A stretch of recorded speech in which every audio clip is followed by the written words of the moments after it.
अगर आप खूबसूरत और मयारी शायरी सुनने के शौकीन हैं, तो आप बिल्कुल सही जगह पर पहुंचे हैं। आबिद अली आबिद बज़्म सुखन, वो प्लेटफॉर्म जहां इस दौरे पुरफितन में आपको मिले खूबसूरत हमदे बारी ताला, नाते रसूल मकबूल, कसीदे, पंचतन पाक के मुनाकिब और बेहतरीन गजलें। तो अभी सब्सक्राइब कीजिए और बेल आइकन प्रेस कीजिए। अस्सलाम वालेकुम।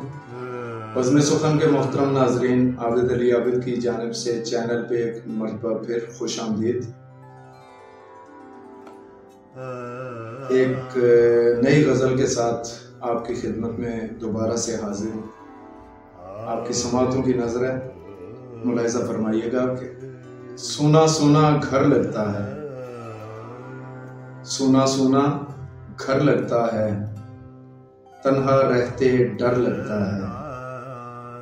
सूना सूना घर लगता है, तन्हा रहते डर लगता है। एक एक लम्हा इस जीवन का लटका सूली पर लगता है। एक एक लम्हा इस जीवन का अटका सूली पर लगता है।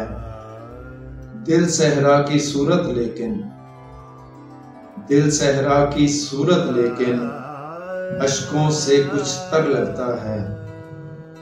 तोड़े वादे जब से तूने, तोड़े वादे जब से तूने, जीना भी दो भर लगता है।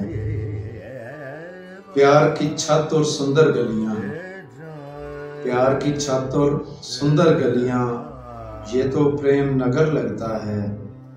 लौट के फिर तू आ जाएगा, लौट के फिर तू आ जाएगा, क्यों ये शाम सहर लगता है। अब शानों पे भारी भरकम, अब शानों पे भारी भरकम, मुझको अपना सर लगता है। और वो गर हुस्न की शान है आबिद, वो गर हुस्न की शान है आबिद, तू भी नगमा घर लगता है। सुना सुना घर लगता है, तन्हा रहते डर लगता है।